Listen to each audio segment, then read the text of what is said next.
li ñuy njëkk a wax bu ñu massawoo coono sénégalais yi di ñaanal réew mi jàmm mooy ni li ñu digoon sénégalais yi ba léegi gisuñu ko mooy ni rupture amu fi te dafa mel ni fi ñu toll nii ñu ngi gis lu yées li nga xam ni moo fi nekkoon ndaxte bu ñu jàppee ay nit ñoo xam ne si dañoo ñëw di bousculer les institutions di attaquer nos forces de défense et de sécurité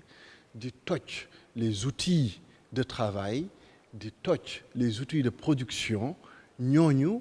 état du Sénégal jug xamuñu ci ban base légale ni daf leen di indemniser eh bien donc loolu dafay mel ni benn encouragement justement à la délinquance, un encouragement à la destruction du bien public, un encouragement, si je puis dire, à attaquer nos institutions. Fi ñu toll nii dafa mel ni loolu dañuy promouvoir ñoo xam ni ay contre-valeurs lañu ba pare les vraies victimes de ces incidents-là, de ces événements tey jii kenn déggul ñu wax ci seen indemnisation ñi ñu yàq seen liggéey anañu nit ñi ci gaañ te ñoom defuñ dara anañu ndax wax nañ leen donc il va falloir que ñu delloo si xel yi mën naa ni république bi ak gouvernement bi ñu def li ñu leen sant mooy protéger les Sénégalais promouvoir les valeurs positives mais pas encourager en tout cas des bandits à détruire ce qui reste de notre pays. li nga xam ni moom laay njëkk mettitlu mooy ni monde bi mi ngi nekk ci ay bouleversements yu yéeme yoo xam ni mais dina impacter la vie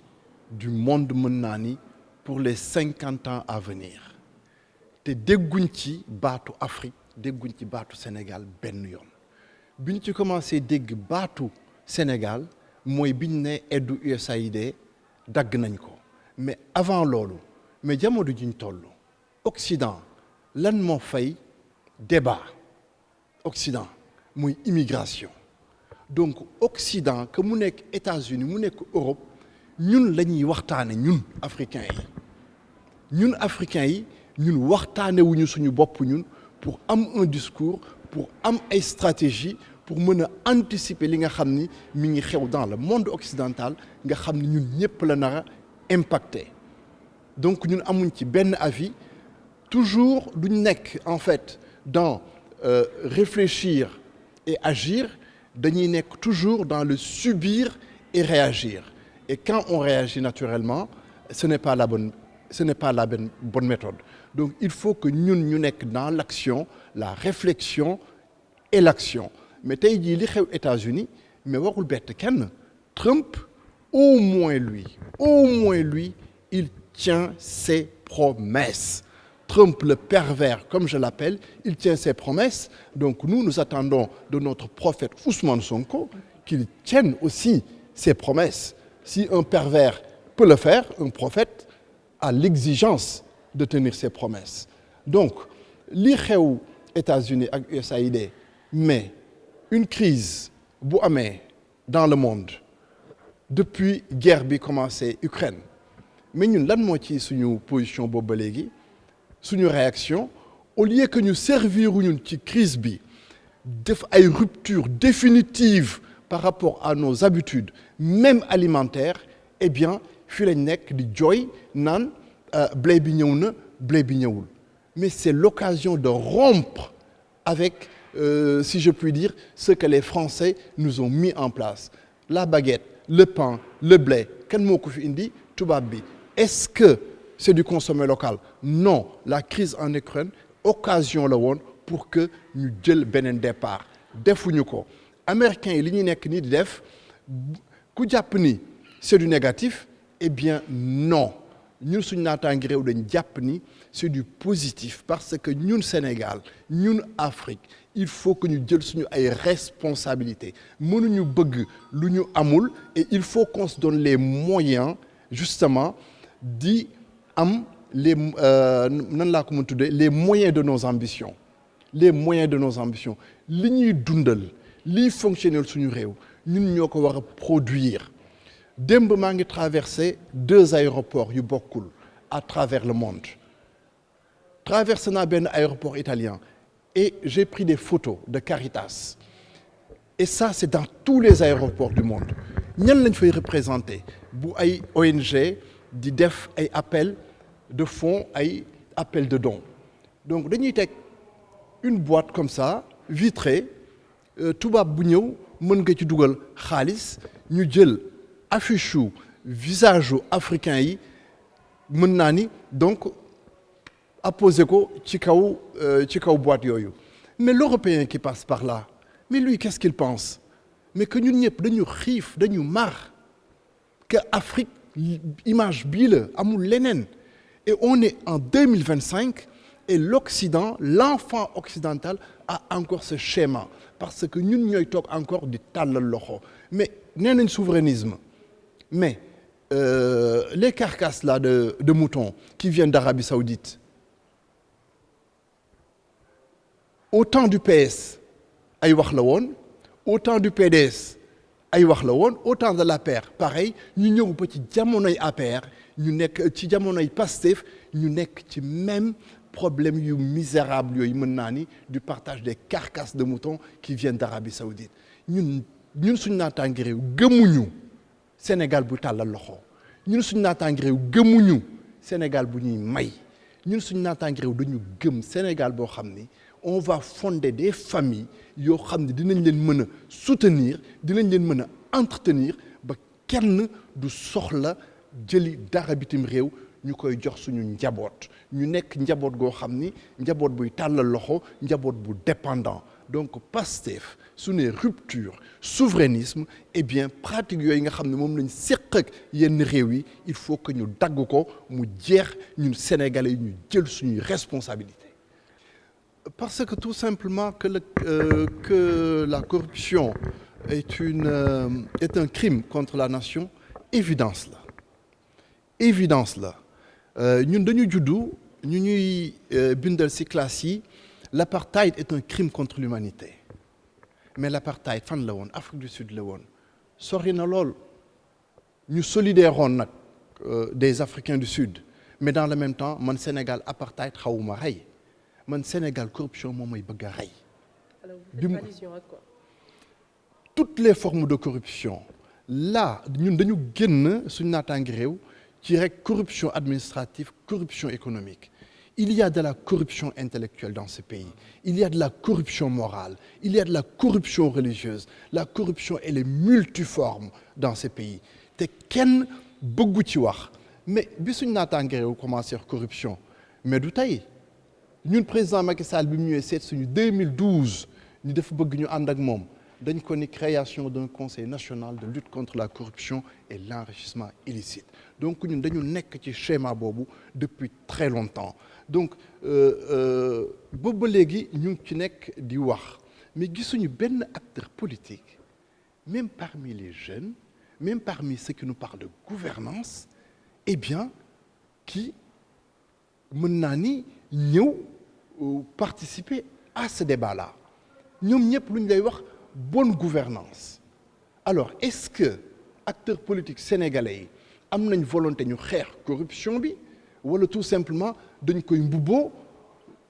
en fait pour se donner une certaine crédibilité mais bu desul ba ñu dugg dans le débat de fond le combat réel frontal voire brutal contre la corruption gisuñu kenn ci ay législative lañ jógee mais kan moo jël corruption def ko son cheval de bataille ci législative yi du kenn ci ñoom te nee nañ c'est des jeunes nee nañ ils veulent la rupture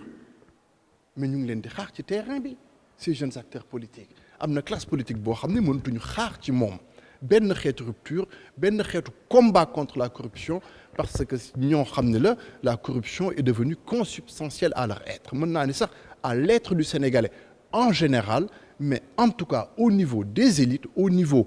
des politiques il est temps que les uns et les autres prennent leurs responsabilités parce qu'il est important en ce moment que partis politiques yi au Sénégal ñu mën leen a distinguer xam ku ci nekk lan lay défendre quels sont les courants suñu papa yi dafa amoon ay socialistes am ay communistes am ay nu mu tudd ay trotskistes lépp ngi ci woon mais tey jii Sénégal depuis que PDS ñëw au pouvoir ay trotskistes communistes ñëpp daw dem ànd ak des libéraux eh bien ci la pëccëxoo bi commencé tey jii amul benn parti bu am identité dans ce pays heureusement suñu naataangi réew ñun am nañu identité nous sommes sur le terrain de la lutte contre la corruption et l'enrichissement illicite nous sommes sur le terrain aussi du nationalisme et sur le terrain si je puis dire des questions culturelles ñu xam ni réew mi dem na ba ndërmeelu ngeen génn ak seen ay analyse bi léegi la leen sénégalais yi soxla mën nañu analyser nag bu leen yaakaar ni yéen ñu ko dàq mais comme yéen askanu Sénégal dafa am fu mu leen teg par rapport à votre stature donc ñu ni ay intellectuel ngeen donc su ngeen bindee am ay sénégalais yoo xam ne si dañ siy jafandu eh bien génn leen wax